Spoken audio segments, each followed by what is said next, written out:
नमस्कार, आप देख रहे हैं उत्तराखंड का नंबर 1 लोकप्रिय डिजिटल न्यूज चैनल पहाड़ टीवी और मैं हूं आपके साथ स्मिता पटवाल। चलिए रुक करेंगे उत्तराखंड की तमाम बड़ी खबरों का, लेकिन उससे पहले एक नजर आज की हेडलाइंस पर। आप प्रवक्ता संजय भट्ट ने आम आदमी पार्टी को बताया पहाड़ी विरोधी, लगाए गंभीर आरोप। मसूरी सीट से बीजेपी के गणेश जोशी ने किया नामांकन, रिकॉर्ड तोड़ जीत का किया दावा। गले मिले भाजपा और कांग्रेस प्रत्याशी, सोशल मीडिया पर बनी सुर्खियां। लैंसडौन विधानसभा से कांग्रेस पार्टी से अनुकृति गुसाई रावत ने किया नामांकन दाखिल। हरीश रावत ने लाल कुआं से तो हरिद्वार ग्रामीण से अनुपमा ने भरा नामांकन पत्र, जीत का किया दावा। आम आदमी पार्टी के यमकेश्वर विधानसभा में पैरासूट प्रत्याशी उतारने से पूरी विधानसभा की समस्त पार्टी कार्यकारिणी ने दिया इस्तीफा। लाल कुआं विधानसभा सीट से 2 दिन पूर्व प्रत्याशी घोषित होने के बाद कल हरीश रावत नामांकन कराने पहुंचे। हरीश रावत 2017 के विधानसभा चुनावों में उधम सिंह नगर जिले के किच्छा और हरिद्वार सीट से विधानसभा चुनाव हार गए थे। हरीश रावत का नाम रामनगर से बदलकर लाल कुआं विधानसभा के लिए पिछले दिनों तय किया गया था। कल नामांकन के बाद हरीश रावत ने पत्रकारों के सवालों का जवाब दिया। पूर्व मुख्यमंत्री ने कहा कि पत्रकारों के जैसे शुभचिंतक अगर हरीश रावत से कहेंगे कि गलत फहमी में मत रहना, तो वो गलत फहमी में नहीं रहेंगे। वो इस चुनाव में कोई गलती नहीं करेंगे। आएगा उसमें हजारों कामों का जिक्र होगा और वो एक प्रकार से उत्तराखंड के विकास का दस्तावेज होगा। रावत जी, आप विकास के लिए अपने आप को बहुत महत्वपूर्ण कहते हैं, लेकिन लाल कुआं में किच्छा और हरिद्वार जैसी गलतियां तो नहीं होंगी जैसे जो ओवर कॉन्फिडेंस से आप वहां लड़े थे?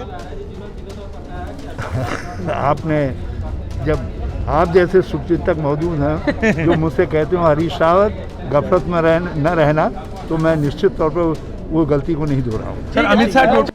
उत्तराखंड चुनाव को लेकर कल प्रत्याशियों के नामांकन का आखिरी दिन था। ऐसे में श्रीनगर विधानसभा से राजनीति के 2 धुरंधर नेता अपना नामांकन करने पहुंचे। ये दोनों नेता कोई और नहीं बल्कि भाजपा से कैबिनेट मंत्री धन सिंह रावत और विपक्षी पार्टी कांग्रेस के प्रदेश अध्यक्ष गणेश गोदियाल थे। इतना ही नहीं, दोनों चुनाव में श्रीनगर विधानसभा सीट से आमने सामने है। नामांकन के लिए दोनों निर्वाचन कार्यालय पहुंचे। उस समय गणेश गोदियाल ने न सिर्फ धन सिंह रावत को बल्कि आम लोगों को भी हैरत में डाल दिया, क्योंकि गणेश गोदियाल ने धन सिंह रावत को गले लगाते हुए उनकी पीठ थपथपाई। इस दौरान दोनों ने एक दूसरे का हालचाल जाना और स्वास्थ्य के बारे में पूछा। अब इन दोनों के मिलन के दौरान किसी ने वीडियो बना लिया जो अब सोशल मीडिया में खूब वायरल हो रहा है। हरिद्वार ग्रामीण सीट से कांग्रेस ने पूर्व मुख्यमंत्री हरीश रावत की बेटी और महिला कांग्रेस की राष्ट्रीय महासचिव अनुपमा रावत को प्रत्याशी बनाया है। 2017 के विधानसभा चुनाव में खुद हरीश रावत ने यहां से चुनाव लड़ा था और उन्हें हार का सामना करना पड़ा था। अनुपमा रावत लक्सर और हरिद्वार ग्रामीण सीट पर लंबे समय से सक्रिय थी, लेकिन उन्हें टक्कर देने के लिए कैबिनेट मंत्री और 2 बार के विधायक स्वामी यतीश्वरानंद उनके सामने है। अनुपमा रावत ने स्वामी यतीश्वरानंद पर भी निशाना साधा। उन्होंने कहा कि 10 सालों में उन्होंने सिर्फ अपना विकास किया है। वहां की जनता मौजूदा विधायक से परेशान है और जनता इस बार परिवर्तन चाहती है।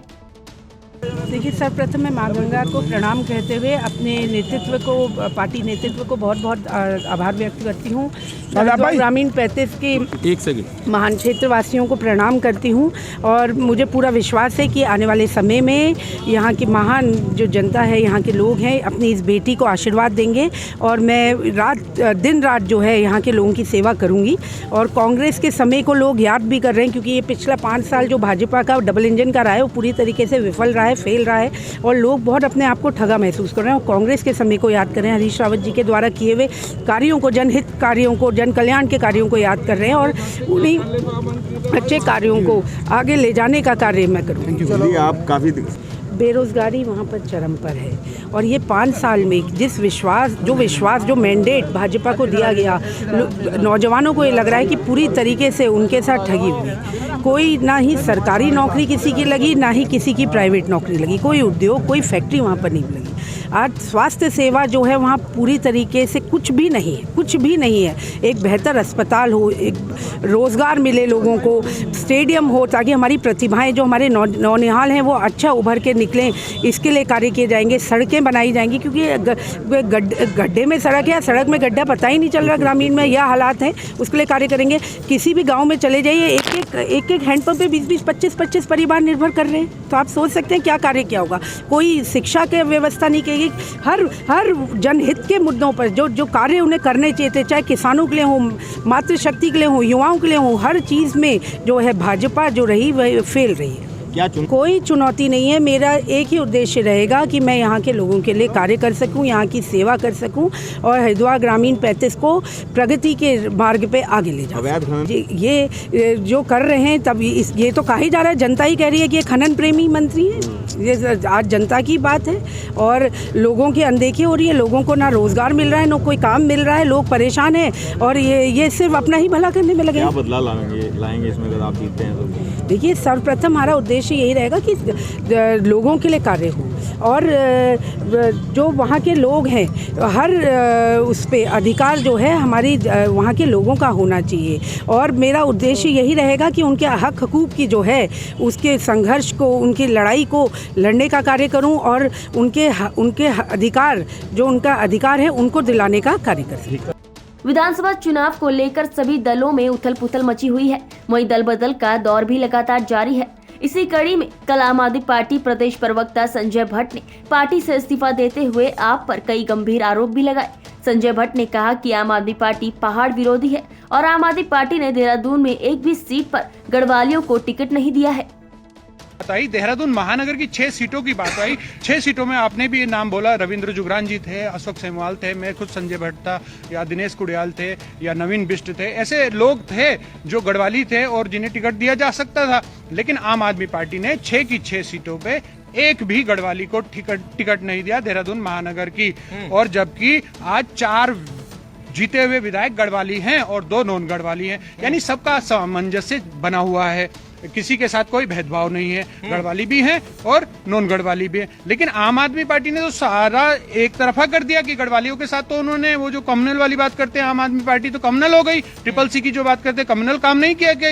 ये मतलब पहाड़ियों के साथ इस तरह से भद्दा मजाक है। ये तो पहाड़ियों को खत्म करने का, पहाड़ियत को खत्म करने का, गढ़वालियों को खत्म करने का। ये कहते हैं पलायन रोकेंगे हम, हमारे पास ये ऐसी योजना है। अरे भैया, तुम्हारे कारण तो हम पलायन को मजबूर हो जाएंगे। मैं थू करता हूँ ऐसी आम आदमी पार्टी पे, जिस आम आदमी पार्टी के लिए मैं इतने समय से लड़ता रहा। मैं राष्ट्रीय स्तर पर आम आदमी पार्टी का फाउंडर मेंबर रहा। राजू सिंह जी भी फाउंडर मेंबर रहे। दिल्ली के चुनाव में 2013 में कैंट में काम किया, 15 में कैंट में काम किया। हम लोगों ने काम किया आम आदमी पार्टी के। लेकिन आम आदमी पार्टी उत्तराखंड में आके, गढ़वाल में आके, गढ़वाल एक भी टिकट नहीं देंगे। अगर विधानसभा के लिए हो रहे नामांकन के अंतिम दिन कल पौड़ी जिले की 6 विधानसभा सीटों के लिए 48 उम्मीदवारों ने नामांकन करवाया, जिसमें पौड़ी में 8, श्रीनगर में 6, लैंसडौन में 6, चौबट्टा खाल में 11, कोटद्वार में 11, यमकेश्वर में 6 प्रत्याशियों ने नामांकन करवाया। नामांकन के अंतिम दिन कांग्रेस के प्रदेश अध्यक्ष गणेश गोदियाल ने श्रीनगर सीट के लिए, महिला मोर्चा भाजपा की प्रदेश अध्यक्ष ऋतु भूषण खंडूरी ने कोटद्वार, कांग्रेस प्रत्याशी अनुकृति गुसाई रावत ने लैंसडौन और कांग्रेस प्रत्याशी शैलेंद्र सिंह रावत ने यमकेश्वर विधानसभा सीट के लिए अपना नामांकन करवाया। देखिए, ज़बरदस्ती, बदला, ये शब्द मेरे संस्कार में नहीं है, मेरे सोच में नहीं है। आप लोग जानते हैं कि उसी कोटद्वार ने मेरे पिताजी को बार बार सांसद बनाया है। 90 से लेकर बहुत अभी तक 2014 तक वो सांसद वहाँ से बने हैं। तो बहुत प्यार और बहुत आशीर्वाद कोटद्वार से मेरे परिवार को मिला है, हमारे संगठन को मिला है, भारतीय जनता पार्टी को मिला है। और मुझे पूर्ण विश्वास है जिस तरह की कार्यशैली हमारी सरकार की दिल्ली में, केंद्र में और उत्तराखंड में रही है, जहां हम विकास की बात करते हैं, महिलाओं के सम्मान की बात करते हैं, किसानों की सम्मान की बात करते हैं, सैनिकों की सम्मान की बात करते हैं, इस विचारधारा से जनता दोबारा से कोटद्वार में कमल खिलाएगी। क्या कर रही हूँ इंडियन नेशनल कांग्रेस का, और मुझे बहुत खुशी है। मैंने जैसे हमेशा कहा, मुझे बहुत खुशी है कि अपने राजनीतिक जीवन की शुरुआत मैंने इंडियन नेशनल कांग्रेस से की। और मैं बहुत उनका धन्यवाद कर रही हूँ कि उत्तराखंड की इस बेटी को, लैंसडौन की इस बेटी को उन्होंने इतनी कम उम्र में मौका दिया कि मैं अपने क्षेत्र का प्रतिनिधित्व कर पाऊँ। कि डॉक्टर हरक सिंह रावत जी की जो राजनीतिक अनुभव है या जो उनकी विरासत है वो बहुत बड़ी है। आज पार्टी को उनकी आवश्यकता है और पार्टी ने ये तय किया है कि किस रोल में आज वो डॉक्टर हरक सिंह रावत जी को पूरे प्रदेश के अंदर किस तरीके से उनकी क्षमताओं का इस्तेमाल करने जा रही है। देखिए, एक विधानसभा तक सीमित रहने का या ना रहने का निर्णय उनका पिताजी का खुद का है। वो खुद चाहते थे कि पूरे प्रदेश के अंदर वो आज कांग्रेस पार्टी को मजबूत करने का काम करें। और देखिए, मुझे पूरा भरोसा है, मुझे क्या, जनता को, हज़ारों लोगों को, लाखों लोगों को, जो लोग डॉक्टर हरक सिंह रावत जी से प्यार करते हैं अलग अलग विधानसभाओं में, वो जानते हैं उनकी क्षमताओं को और वो सभी लोग इंतजार कर रहे हैं कि पिताजी आज पूरे प्रदेश के अंदर कांग्रेस को मजबूती देने का। जिले में भारतीय जनता पार्टी की 6 की 6 सीटें हम जीत रहे हैं और कोटद्वार सीट भी अब रिकॉर्ड मतों से हम चुनाव जीतने वाले हैं, क्योंकि कोटद्वार के लोगों के लग रहा है कि हमने जब खनौड़ी जी को हराया था, अब उसका वो जो है उनकी बेटी को जिता के उस कर्ज को पूरा करना चाहते हैं। देखिए, ऐसा है कि जब कांग्रेस ने आज़ाद भारत से लेकर अब तक जब कुछ किया ही नहीं, तो मैंने जब पुस्तकालय दिए तो तब भी वो मुद्दा बना, जब मैंने घसियारी किट दी तब भी वो मुद्दा बना, जब मैंने 29,000 महिलाओं को जो है उज्ज्वला कनेक्शन दिए तो वो भी मुद्दा बना। अब मैंने हजारों लोगों को जो है स्वरोजगार के लिए गाय दी, बकरी दी, ढोल दमाव बजाने वालों को मैंने ढोल दमाव दिए। तो हर चीज़ जब मैं काम करूंगा तो वही तो मुद्दा बनेगा, जो काम ही नहीं करेगा मुद्दा क्या बनेगा। ये मैं कहूँ कि हम इतनी सीटें जीत रहे हैं, ये जनता के अधिकार के सामने घमंड का प्रदर्शन होगा। मैं ऐसा घमंड नहीं करना चाहता। ये जनता का अधिकार है वो कितनी सीटें देना चाहते हैं, लेकिन मैं हाथ जोड़कर निवेदन करता हूं उत्तराखंड की जनता को कि कांग्रेस को इतना समर्थन दें कि हम जिन इच्छाओं के साथ आपके लिए सरकार गठित करना चाहते हैं कि हम एक अच्छी सरकार और बेरोजगारी को समाप्त करने वाली सरकार बना सकें, इतनी कंफर्ट मेजॉरिटी दें कि हम निश्चिंत होकर उन कामों को कर सकें। मसूरी कांग्रेस द्वारा जनसंपर्क कर लोगों को कांग्रेस के पक्ष में वोट डालने की अपील की गई। मसूरी के कांग्रेस कार्यकर्ता महिला अध्यक्ष जसबीर कौर के नेतृत्व में मसूरी पिक्चर पैलेस से लाइब्रेरी चेक तक डोर टू डोर कैंपेन शुरू किया गया, जहां पर उनके द्वारा लोगों को भाजपा की 5 साल के कुशासन के बारे में बताया गया। उन्होंने कहा कि भाजपा द्वारा मात्र मुख्यमंत्री बदल कर प्रदेश के विकास को रोका गया है। भाजपा द्वारा शराब और खनन माफियों के हाथों प्रदेश को बेच दिया गया है। प्रदेश में बढ़ती महंगाई से आम लोगों का हाल बेहाल है। नैनीताल जिले की हॉट सीट के रूप में देखी जा रही लालकुआं सीट पर पूर्व मुख्यमंत्री और वरिष्ठ कांग्रेस नेता हरीश रावत के पार्टी प्रत्याशी बनने के बाद सियासत गर्म हो गई है।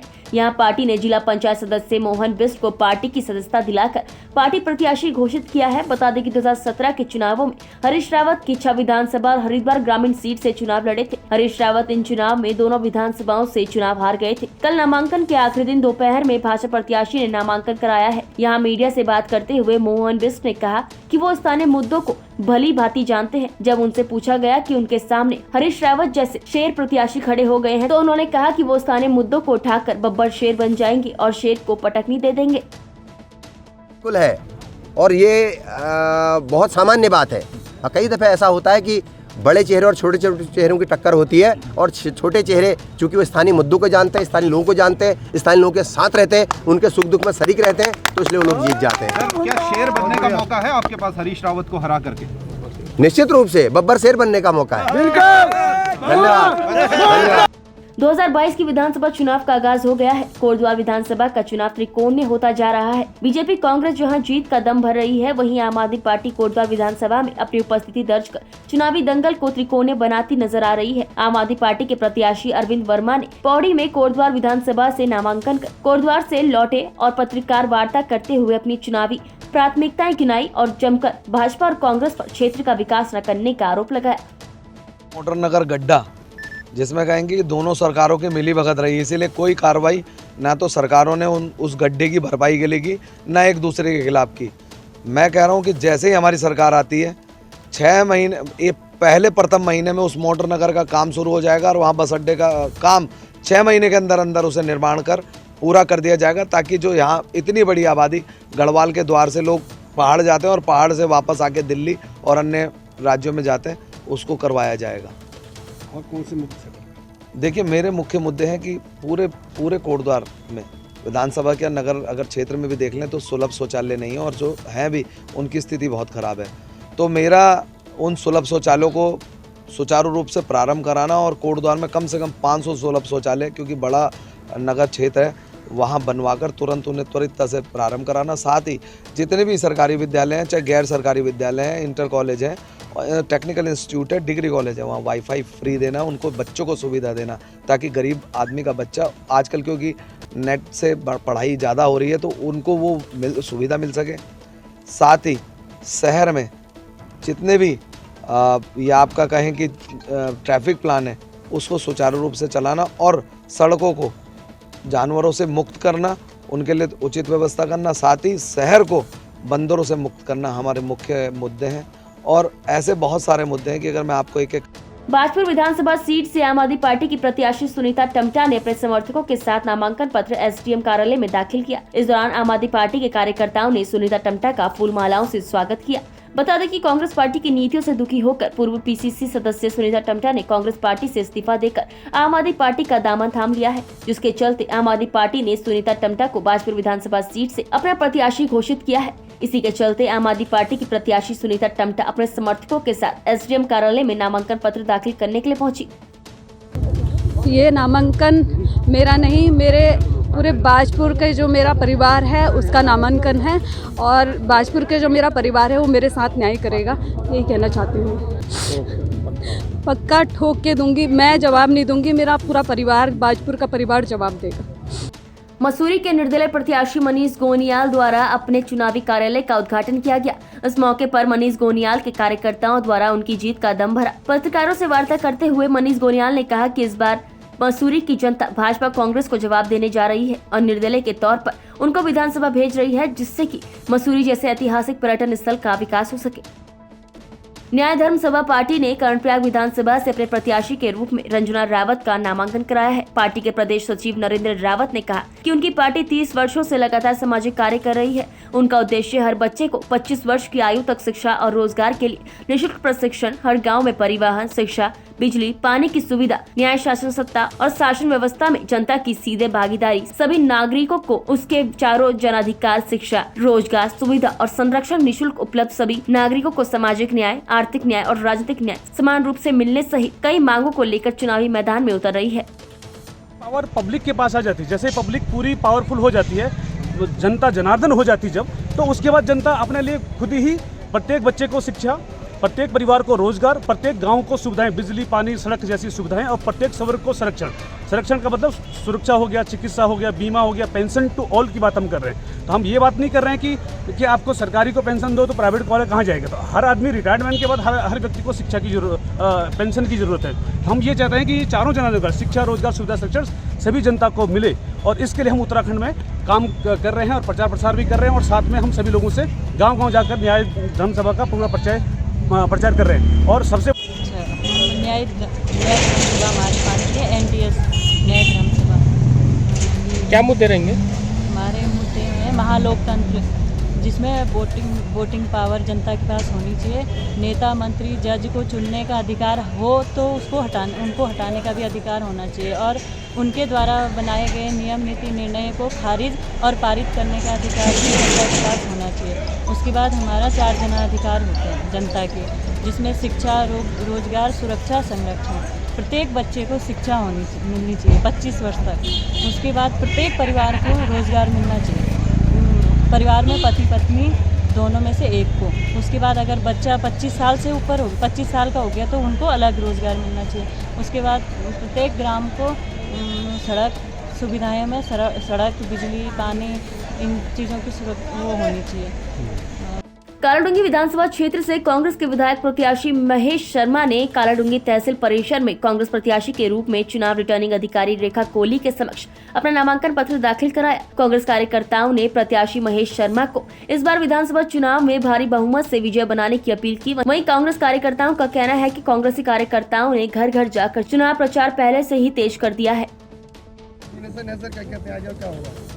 देखिए, आज कांग्रेस पार्टी ने मुझे अधिकृत प्रत्याशी यहाँ से घोषित किया है और मैं कल भी करना चाह रहा था लेकिन कारणवश नहीं कर पाया। और आज मैंने सिर्फ अपने अनुमोदक और प्रस्ताव से कहा था यहाँ आने के लिए। आप देख रहे हैं कि सैकड़ों की तादाद में यहाँ लोग नामांकन में अपना समर्थन देने आ गए। कार्यकर्ताओं में एक बहुत ज़बरदस्त उत्साह है। कार्यकर्ता या क्षेत्र की जनता परिवर्तन चाहती है, तो लोग उमड़ करके आ रहे हैं, चारों ओर से समर्थन मिल रहा है और पूरे क्षेत्र में माहौल बना हुआ है कि इस बार भारतीय जनता पार्टी की विदाई और कांग्रेस पार्टी की हुकूमत बिल्कुल निश्चित तय है। नैनीताल ज़िले में हम काला ढूंगी ही नहीं, पूरी 6 की 6 सीटें कांग्रेस का परचम लहराएगा, क्योंकि भारतीय जनता पार्टी के खिलाफ आज इतने नैनीताल विधानसभा चुनाव उत्तराखंड क्रांति दल के प्रत्याशी सुभाष कुमार ने कल अपना नामांकन पत्र एसडीएम कार्यालय में सहायक निर्वाचन अधिकारी प्रतीक जैन को सौंपा। इस दौरान पूर्व विधायक डॉक्टर नारायण सिंह जंतुवाल और उक्रांत नेता अधिवक्ता प्रकाश पांडे मौजूद रहे। बैलपड़ाव के सेमलचौड़ क्षेत्र में खेत अवैध खनन का शिकार हो रहे हैं। कल इसी के चलते सभी डाबका क्षेत्र के रजिस्ट्रार ट्रांसपोर्टरों ने बैलपड़ाव सेमलचौड़ में एकत्रित होकर इसका विरोध किया। ट्रांसपोर्टरों ने कहा कि 28 फरवरी तक हाई कोर्ट ने इन खेतों से खनन पर रोक लगाई है, लेकिन उसके बावजूद भी स्टॉकिट्स और क्रेशर स्वामियों द्वारा प्रशासन की मिलीभगत के साथ अवैध खनन किया जा रहा है। ट्रांसपोर्टरों ने कहा कि ये खेत और स्टॉक एलएससी के हैं, जिनसे अवैध तरीकों से खेतों को खोदा जा रहा है। ट्रांसपोर्टरों ने यह भी कहा कि लालकुआं स्टोन क्रेशर के स्टॉक बैलपड़ाव सेमलचौड़ के द्वारा डाबका नदी में रजिस्ट्रार्ड वाहन स्वामियों का माल भी नहीं खरीदा जा रहा है। उन्होंने कहा कि हमारी मांग है कि यह अवैध खनन को रोका जाए और दाबका नदी के रजिस्ट्रार्ड मॉल की खरीदारी की जाए। उन्होंने कहा कि अगर इस पर प्रशासन द्वारा तुरंत कार्रवाई नहीं की जाती है और इन स्टॉक किट्स द्वारा दाबका नदी का रजिस्टर्ड माल नहीं खरीदा जाता है तो आगे वह उग्र आंदोलन करेंगे। आज इकट्ठा इसलिए हुए हैं, दाबका नदी में जो खनन होता है सरकार जिसकी परमिशन देती है उसका माल ना लेके क्रेशर स्वामी खेतों को खोद रहे हैं और खेतों में 100 फुट गहरे गड्ढे कर दिए हैं, जिस पे हाई कोर्ट द्वारा रोक लगाई गई है। उस रोक के बावजूद भी इसमें खनन हो रहा है, जो सब मिलीभगत से, प्रशासन की मिलीभगत से किया जा रहा है। हम सब लोग दाबका के रजिस्टर्ड वाहन स्वामी हैं। ये स्टॉकिस्ट और क्रेशर स्वामी दाबका नदी से आने वाले माल की खरीदारी नहीं कर रहे हैं और यहाँ अवैध रूप से खेत खोद रहे हैं कि वो खेत खोद रहे हैं जिन पे 28 फरवरी तक माननीय हाई कोर्ट ने रोक लगाई है। हमारी मांग है कि ये हो रहे अवैध खनन को रोका जाए और दाबका नदी के माल की खरीदारी की जाए। अगर जो स्टॉकिस्ट या क्रेशर स्वामी दाबका नदी का माल नहीं खरीद रहे तो उनके स्टॉकों की परमिशन कैंसिल की। यहाँ लगभग 100 फुट गहरे खड्डे कर चुके हैं ये लोग।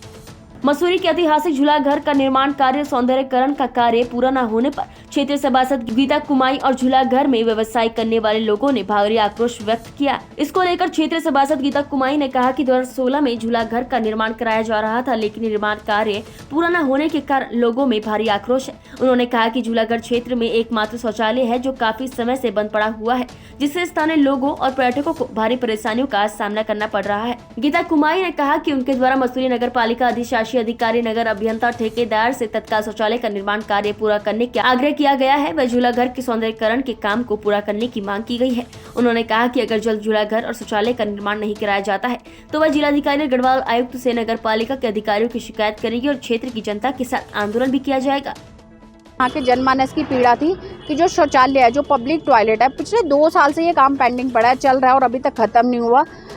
मैंने अभी इस संबंध में जेई साहब को, ईओ साहब को, एई साहब को, तीनों को कॉल करा है। उन्होंने मुझे आगे से ये जवाब दिया है, हमारे जो जेई हैं उन्होंने कहा है कि आप एक लिखित में कंप्लेंट कीजिए फिर हम देखते हैं। मैंने कहा 2 साल से आपकी नज़रों के सामने हर काम की एक समय सीमा होती है और आपने अभी तक इसको पूरा नहीं करा है, तो वैसे हमारा कोई बनता नहीं है कि हम ठेकेदार को बोले। फिर भी मैंने इनको बोला है कि आप ये काम मुझे रिटर्न में दीजिए कि आप काम कब तक कंप्लीट करेंगे। इन्होंने आश्वस्त किया है कि 1 हफ्ते में टॉयलेट का काम पूरा होगा और फरवरी तक इन्होंने बोले पूरा झूलाघर का कार्य पूरा होगा, क्योंकि सारे यहाँ के जितने भी दुकानदार हैं, जो आम निवासी हैं, वो परेशान हैं, वो दर की ठोकरें खा रहे हैं। अगर इस कार्य को समय सीमा के अंतर्गत पूरा नहीं किया गया तो मैं इस संबंध में जिलाधिकारी जी के पास शिकायत लेके जाऊंगी और इसी के साथ माननीय मुख्यमंत्री जी को भी अवगत कराऊंगी। सरकार में भी हम इस शिकायत को लेके जाएंगे। जो पद से हटाया गया था, जिस समय मुझे मेरे पद से उखाड़ा गया उसी समय झूलाघर को भी उखाड़ा गया। तो अब आप लोगों के आशीर्वाद से अगर पद पे वापस आए और इन जनमानस की पीड़ा, हम इसको कार्य को पूरा कराएंगे। अगर ये नहीं पूरा होता तो किसी को भी लेके अगर शिकायत करनी पड़ेगी, चाहे वो हमारे अधिकारियों या कोई भी, हम इसको आगे तक लेके जाएंगे और शांत नहीं बैठेंगे। हो सकता है आंदोलन भी करना पड़े। अगर बिल्कुल करेंगे। रामनगर कांग्रेस में बगावत रुकने का नाम नहीं ले रही है। हरीश रावत के लिए रामनगर में जमीनी तैयारी कर रहे पूर्व ब्लॉक प्रमुख ने हरीश रावत का टिकट लालकुआं से होने पर विरोध करते हुए सैकड़ों कार्यकर्ताओं के साथ अपना नामांकन किया। आपको बता दें कि रामनगर कांग्रेस में आपसी गुटबाजी रुकने का नाम नहीं ले रही है, जिसका खामियाजा कांग्रेस को चुकाना पड़ सकता है। बता दें कि रामनगर से पहले हरीश रावत का टिकट फाइनल हुआ था, जिस पर रामनगर से टिकट की मांग कर रहे और रामनगर से ही तैयारी कर रहे कांग्रेस के प्रदेश कार्यकारी अध्यक्ष रणजीत सिंह रावत के समर्थकों ने रावत से निर्दलीय चुनाव लड़ने के के लिए कहा, जिस पर कांग्रेस हाईकमान ने पुनर्विचार करते हुए रामनगर से हरीश रावत को लालकुआं शिफ्ट किया, जबकि रणजीत सिंह रावत को सल्ट से टिकट दिया गया था और रामनगर में बाहर से महेंद्र पाल सिंह को टिकट दिया गया था। वहीं आपको बता दें कि हरीश रावत का रामनगर से टिकट फाइनल होने के बाद हरीश रावत के लिए जमीनी स्तर पर तैयारी कर रहे पूर्व ब्लॉक प्रमुख संजय नेगी ने आरोप लगाया कि रणजीत सिंह रावत ने पूर्व मुख्यमंत्री हरीश रावत पर दबाव बनाया कि वह यहां से लालकुआं जाए। उत्तराखंड पूर्व मंडी परिषद अध्यक्ष भारतीय जनता पार्टी गजराज ने निर्दलीय प्रत्याशी के रूप में नामांकन पत्र दाखिल किया। कालाडूंगी विधानसभा क्षेत्र में नामांकन के अंतिम दिन पूर्व मंडी परिषद अध्यक्ष गजराज बिष्ट बीजेपी ने कालाडूंगी तहसील परिसर में निर्दलीय प्रत्याशी के रूप में चुनाव रिटर्निंग अधिकारी रेखा कोहली के समक्ष अपना नामांकन पत्र दाखिल कराया। गजराज बिष्ट ने कहा कि मैं लगातार 40 वर्षों से जनता के बीच में हूँ, समाज का काम कर रहा हूँ। भारतीय जनता पार्टी से मैंने 3 बार पार्टी से निवेदन किया था कि मुझे चुनाव लड़ाया जाए। मेरा नामांकन केवल दल के खिलाफ या व्यक्ति के खिलाफ नहीं है। मैं ये लड़ाई युवाओं के लिए लड़ रहा हूँ, जो संघर्ष कर रहे हैं, जो आगे बढ़ना चाहते हैं। मैं लगातार 40 वर्षों से जनता के बीच में हूँ, समाज का काम कर रहा हूँ और भारतीय जनता पार्टी से जुड़ा रहा। 2007 में, 12 में, 17 में 3 बार मैंने अपनी पार्टी से निवेदन किया था कि मुझे चुनाव लड़ाया जाए और हर बार मुझसे यही कहा गया कि उनका आखिरी चुनाव है। 12 में भी यही कहा गया, 17 में भी यही कहा गया। आज जो मेरा नामांकन है केवल दल के खिलाफ या किसी व्यक्ति के खिलाफ नहीं। आज ये लड़ाई मैं उन युवाओं की लड़ रहा हूँ जो संघर्ष कर रहे हैं, जो आगे बढ़ना चाहते हैं। आखिर उनके लिए रास्ता कौन खोलेगा, उनको रास्ता कौन देगा, वो किस प्रकार आगे बढ़ेंगे। ये केवल ये जो आज का नामांकन है केवल इस बात के लिए है, हम सब लोग आगे बढ़ेंगे। मैं युवा पीढ़ी के लिए एक रास्ता खोलना चाहता हूँ। मैं समझता हूँ कि राजनीतिक जीवन में भी कुछ सिद्धांत होने चाहिए, कुछ ऐसी भी चीज़ें होनी चाहिए कि जो सीनियर लोग हैं वो भी कहें हाथ बढ़ाकर कि अब मेरा समय हो गया, अब युवा पीढ़ी को आगे आना चाहिए, उनको आगे चुनाव लड़ना चाहिए। इस मुद्दे को लेकर मैं आगे आज बढ़ रहा हूँ। पचवाधून की चक्राता विकास नगर और सहसपुर विधानसभा के लिए कल अंतिम दिन यूकेडी और बसपा जैसी राजनीतिक दलों के प्रत्याशियों के साथ निर्दलीय प्रत्याशियों ने नामांकन पत्र दाखिल किया। चाक चौबंद व्यवस्था के बीच 8 दिनों तक चल रही इस नामांकन प्रक्रिया के दौरान चक्राता विधानसभा से 11 प्रत्याशियों ने नामांकन पत्र दाखिल किया, तो वहीं विकासनगर विधानसभा से 15 प्रत्याशियों ने अपना नामांकन पत्र दाखिल किया है। साथ ही बात सहसपुर विधानसभा की जाए तो यहाँ कुल 16 प्रत्याशियों ने अपना नामांकन पत्र दाखिल किया। बता दें कि इस बार कांग्रेस, भाजपा, सपा और बसपा जैसी राजनीतिक दलों के साथ ही आम आदमी पार्टी चुनावी टाल ठोक चुकी है, तो वहीं सहसपुर और विकासनगर से कुछ बागी प्रत्याशी भी चुनाव मैदान में हैं, जो अपनी अपनी जीत का दावा तो कर रहे हैं, साथ ही कुछ प्रत्याशी राजनीतिक दलों का चुनावी समीकरण भी बिगाड़ते हुए नजर आ रहे हैं। भू कानून है, शिक्षा है, स्वास्थ्य है, रोजगार है और सड़कें हैं। ये हमारा सबसे पहले मुद्दे हैं। महिलाओं को, जो महिलाएं रोजगार करना चाहती हैं उनके लिए रोजगार है। बच्चे हमारे ऐसे हैं जिनके लिए कोई रोजगार नहीं है, उनको हम रोजगार देना चाहते हैं। तो क्या लगता है क्षेत्रीय दल है आपका यूकेडी, जी कैसे फाइट कर पाएंगे भाजपा और कांग्रेस से? देखो, भाजपा और कांग्रेस में हम मानते हैं कि बहुत सशक्त हैं। कोई बात नहीं, हम में भी दम है, ऐसा नहीं है कि हम कमज़ोर हैं, हम में भी दम है। हम लड़ेंगे, क्यों नहीं लड़ेंगे, लड़ेंगे तो जीतेंगे ज़रूर। लड़के हमने राज्य लिया, 42 शहादतें हुई, 2 हमारी बहनें भी शहादत में रहीं, तो क्या हमें राज्य मिला नहीं? मिला। जैसे हम राज्य के लिए लड़े हैं ऐसे ही हम इस क्षेत्र और क्या पूरे उत्तराखंड के लिए लड़ेंगे। उत्तराखंड की जो बदहाल स्थिति है उसको सुधारने की हम पूरी कोशिश क्या करेंगे, हम कोशिश, और होगा जरूर। कल नामांकन के आखिरी दिन डोईवाला में भाजपा और कांग्रेस के साथ तमाम निर्दलीय प्रत्याशियों ने अपने नामांकन पत्र दाखिल किए। भाजपा की ओर से जहां बृजभूषण ने अपना नामांकन कराया, तो वहीं कांग्रेस की ओर से गौरव चौधरी ने अपना नामांकन पत्र दाखिल किया। इसके अलावा भाजपा के बागी प्रत्याशी के रूप में जितेंद्र नेगी और सौरभ थपलियाल ने अपना नामांकन करवाया, जबकि निर्दलीय रूप से किन्नर रजनी रावत ने अपना नामांकन पत्र दाखिल किया। भाजपा प्रत्याशी के नामांकन में पूर्व मुख्यमंत्री और डोईवाला के विधायक त्रिवेंद्र सिंह रावत ने भी शिरकत की और कहा कि पार्टी में कोई नाराजगी नहीं है। कालाडूंगी विधानसभा क्षेत्र से कांग्रेस की पूर्व राष्ट्रीय सचिव मंजू तिवारी ने कालाडूंगी तहसील परिसर में आम आदमी पार्टी प्रत्याशी के रूप में चुनाव रिटर्निंग अधिकारी रेखा कोहली के समक्ष अपना नामांकन पत्र दाखिल कराया। मंजू तिवारी ने कहा कि दिल्ली के मुख्यमंत्री केजरीवाल और प्रभारी ने एक महिला का सम्मान किया। कालाडूंगी विधानसभा से मुझे टिकट देकर और साथ ही नारी जाति का भी सम्मान बढ़ाया। उत्तराखंड की तमाम बड़ी खबरों में फिलहाल इतना ही। बाकी खबरों के लिए बने रहिए पहाड़ टीवी के साथ। नमस्कार।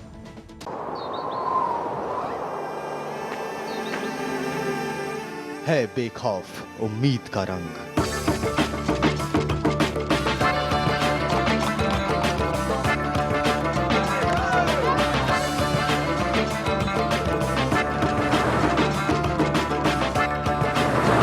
है